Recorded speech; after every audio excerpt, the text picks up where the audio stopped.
Hello, hello. Bienvenidos a Razonando mi Fe. Yo soy Liz Franco y nos estamos embarcando un poquito en la historia de nuestra iglesia. Dicen por ahí que el que no conoce su historia está condenado a repetirla. Y hemos hablado de la historia del pueblo de Israel, del Antiguo Testamento, conocemos la vida de Jesús.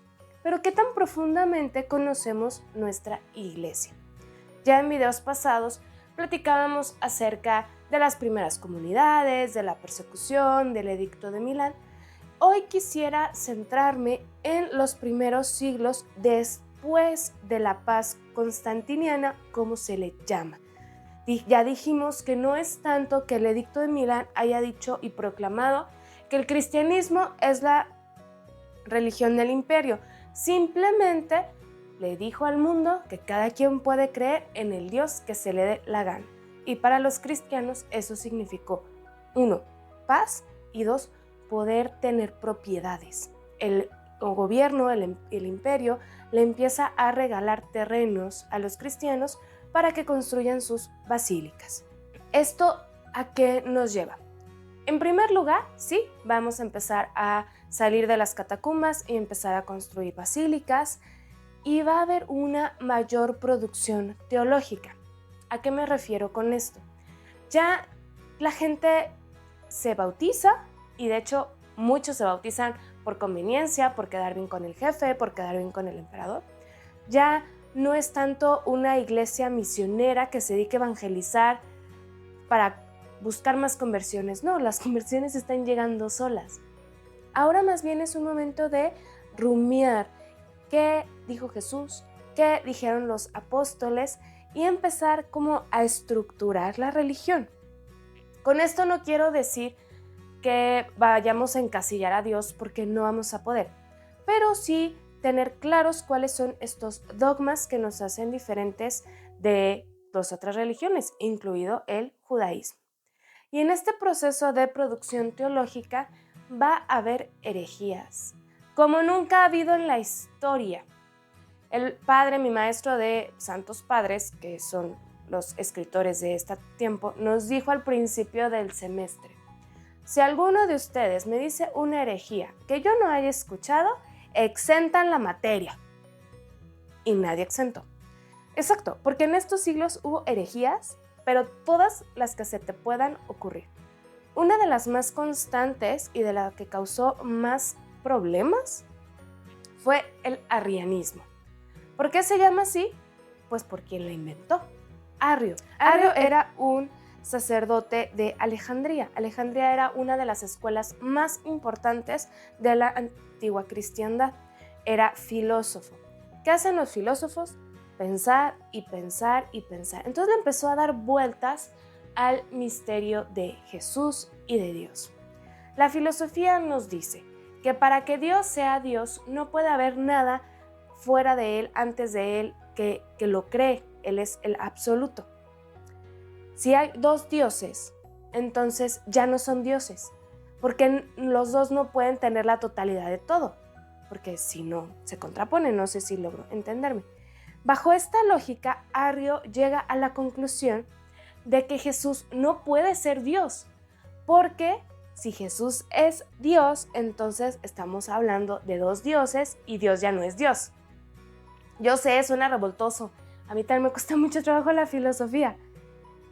Y a esta conclusión llega Arrio, y su doctrina se llamará arrianismo. Él va a sostener que Jesús fue un profeta non plus ultra, pero no es Dios, porque si fuera Dios, Dios dejaría de serlo. Y su lógica desde la filosofía hace sentido. Y va a causar una revolución porque va a tener muchísimos adeptos. ¿Qué pasa? Se juntan todos los obispos en el concilio de Nicea en el 325. Y después de muchos ires y venires y discutir y exponer, llegan a la conclusión de que Jesús sí es Dios, porque estamos hablando de un solo Dios en personas distintas. ¿Arrio se convirtió? Lamentablemente no. Algunos de sus seguidores seguramente sí regresaron a la recta doctrina, pero otros tantos se quedaron amachados. Entonces, aunque ya hubiera sido proclamado el dogma de Nicea, pues a muchos les valió, lamentablemente, y el arrianismo va a seguir dando como muchos dolores de cabeza. Y así como esa herejía vamos a encontrar muchísimas más, los monofistas y no sé cuántas que no, la verdad te vengo fallando, no me las sé completas. Todo esto no es que tenga así todo malísimo y que, desgracia, no. Siempre sabemos que Dios escribe derecho en los renglones chuecos y va a tener sus lados positivos. Por un lado, va a retar a los obispos a pensar, a cuestionarse, a ver, Jesús es hijo de Dios, entonces estamos hablando de que son dos dioses, no, es un solo Dios, dos personas. Y va a haber toda esta serie de concilios para empezar a estructurar. De hecho, nuestro credo, el que rezamos todos los domingos, fue escrito en este periodo de muchos concilios donde se tenían que poner de acuerdo para poner un alto a las herejías. También va a sacar como la casta de muchísimos obispos que están dispuestos a defender a capa y espada estas herejías, llámese Arrio o llámese como se llame. También vamos a afianzar aquello que ya sabíamos desde el principio, el primado del obispo de Roma. Si bien todos los obispos son obispos y no hay un sacramento del orden más allá del obispo, del episcopal, sí sabemos que Pedro es la cabeza porque Jesús así lo pone. Y entonces el obispo de Roma será el que sea el primero, el que marque la pauta. Y por otro lado, la fe del pueblo. Es impresionante cómo entre más piensas, más bolas te haces y entonces caes en este tipo de herejías como lo que le pasó a Arrio. Y para establecer los dogmas, basta con a veces volver a la base, volver a lo más natural, y es lo que la gente ya rezaba. De hecho, dato al margen, una de las primeras oraciones a María todavía la rezamos. Bajo tu amparo nos acogemos, Santa Madre de Dios. Y esta oración que la gente rezaba fue parte de los pros para proclamar el dogma de la maternidad divina. La fe sencilla del pueblo. ¿Aspectos negativos? Claro que los hubo. Desde ahorita empiezan los cismas. ¿Qué es un cisma? Esta separación. No es que la iglesia haya rechazado a Arrio porque le haya caído gordo. No, le dice a Arrio, a ver, tu pensar se salió, no va por ahí. Ese sí, y Arrio se emberrincha. Y entonces no es que la excomunión sea un castigo de la iglesia, es que el hereje solito se excomulga, rompe relaciones con la iglesia. Y lo peor es que no solo él, sino que arrastra un montón de gente provocando estas divisiones. También va a pasar mucho que los obispos, por andar de concilio en concilio en concilio, proclamando dogmas, pues no están tanto con su gente y el pobre pueblo pues está un poquito abandonado. Y poco a poco vamos a ir viendo esta separación entre Oriente y Occidente. Recordemos que Constantino se lleva la capital de Roma a Bizancio, que llamará después Constantinopla o la ciudad de Constantino. Y de Roma a Bizancio hay una cantidad de kilómetros considerable. El obispo, el papa, se queda en Roma, pero hay un patriarca u obispo en Constantinopla y va a perder comunicación, va a haber culturas diferentes y desde ahorita se empieza a ver un poquito esta separación. ¿Cómo se organizaba la iglesia?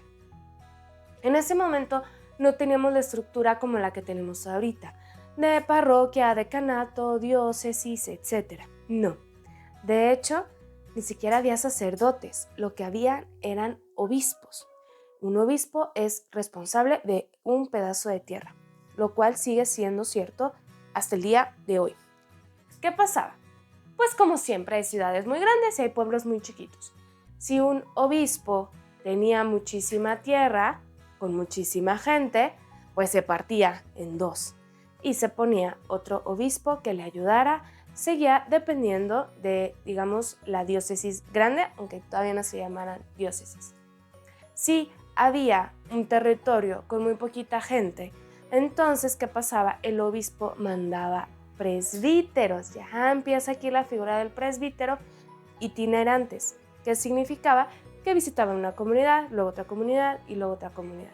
Digamos que eran como misioneros que iban visitando las parroquias y después reportaban al obispo. Cuando las comunidades eran muy chiquitas y digamos que no justificaba tener un obispo, sino que el obispo abarcaba todo el territorio. Y es en esta época donde va a ser el auge de los escritores eclesiásticos. Por lo mismo que, como les digo, la gente tuvo tiempo de sentarse a hacer teología. Y vamos a tener los santos padres y los escritores eclesiásticos. ¿Es lo mismo? No. ¿Por qué? Santo Padre tiene que cumplir 4 características. Bueno, 5. Haber escrito, santidad de vida, que sea un santo, haber vivido en la antigüedad, recta doctrina, es decir, que no haya dicho herejías, y reconocimiento de la iglesia, o sea, que la comunidad lo reconozca como tal. Un escritor eclesiástico puede ser que tenga estas características, pero no todas. Por ejemplo, tenemos a un Orígenes, que es de la antigüedad, que escribió, pero tuvo al final escritos que no fueron con la recta doctrina, no tuvo santidad de vida. Entonces vamos a tomar aquellos escritos que nos edifican, que nos ayudan, pero no lo podemos considerar Santo Padre. ¿Por qué? No fue santo, lamentablemente no tiene este reconocimiento. Pero esto no significa que no haya aportado grandes cosas a la iglesia. Vamos a tener distintos tipos para su estudio de santos padres. Primero, los padres apostólicos. ¿A qué te suena? A los apóstoles. Son los discípulos de los apóstoles. O sea, tenemos, por ejemplo, a Jesús, que tuvo de apóstol a Pedro, y Pedro tuvo a sus apóstoles.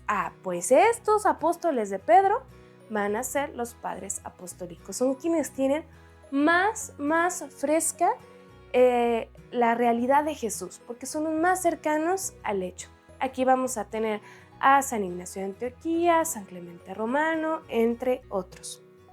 También tenemos los padres apologistas. De estos hay infinidad. ¿Qué es la apologética? La defensa de la fe. Es decir, todos aquellos que lucharon contra las herejías, que en sus escritos demostraban por qué los herejes estaban en el error y adoctrinaban a la gente en la recta doctrina. Vamos a tener padres griegos, porque viven en la parte de Bizancio, aquel lado del mundo, y padres africanos. Recordemos que el Imperio Romano también abarcaba el norte de África. Por ejemplo, San Agustín, el obispo de Hipona, San Agustín de Hipona. Hipona está en África. Yo no sabía, pero sí, está en África. Es uno de los grandes padres africanos. Se le considera de Occidente porque escribió en latín, pero va a haber una gran producción literaria también en África. Y las dos escuelas más importantes que vamos a tener son la de Antioquía y la de Alejandría en Egipto, África. Así que de esta forma es, digamos, como arranca la iglesia ya como institución. No tanto las comunidades aisladas de Pablo o aquellos que estaban escondidos, ya libres, empezándose a estructurar ya con obispos, ya con basílicas, y esto empieza a agarrar forma y vamos a ir viendo cómo la iglesia va avanzando hasta llegar a lo que tenemos el día de hoy. Hasta aquí la vamos a dejar. Yo soy Liz Franco, estuviste en Razonando mi Fe y recuerda, razona, cree, ama y contempla.